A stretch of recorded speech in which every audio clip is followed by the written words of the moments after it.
Lee, back-to-back wins. The nature of the performance tonight, you must be delighted. Yeah, absolutely. Obviously, it was backs against the wall pretty much most of the second half. But in saying that, I still thought we controlled the game without possession. And it's a new team, and we've learnt a lot about our team today. And we've learnt that we can cope without having the ball, still be dangerous on the counter, still set the press, and win a game away from home against a very good side like Derby.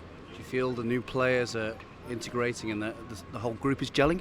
Don't forget, we've only really had like a week to get our pressing going. If you take actual sessions wise, we've had about 6 sessions. So I'm delighted with the lads in terms of their application, their attitude, both in games and to training.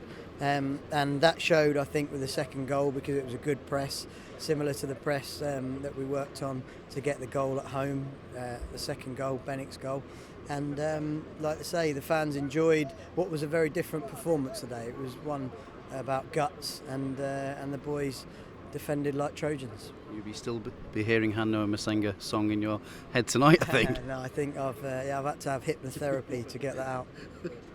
And at the back is as well, Nathan Baker, another good performance. Yeah, good. And like the more Bates can build his sort of confidence, and he took a couple of whacks and he was up quickly from them. And I think like the boys had to protect Hanoa in terms of he's an 18-year-old kid, you know, but what an 18-year-old kid. And I was really pleased with the back three, or the back five actually, in the way they defended, but also the midfielders' energy ahead of that.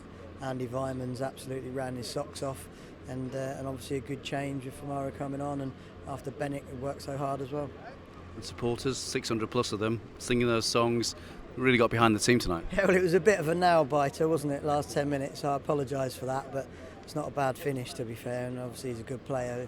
But I don't think Bence has had to make too many big saves in the second half, and listen, I told you there's still mega bucks of stuff to work on, but what a way to go about improving is getting wins while we improve. And again, it just builds that sort of rapport within the squad and that sort of bonding, and a nice little sing-song in the dressing room after.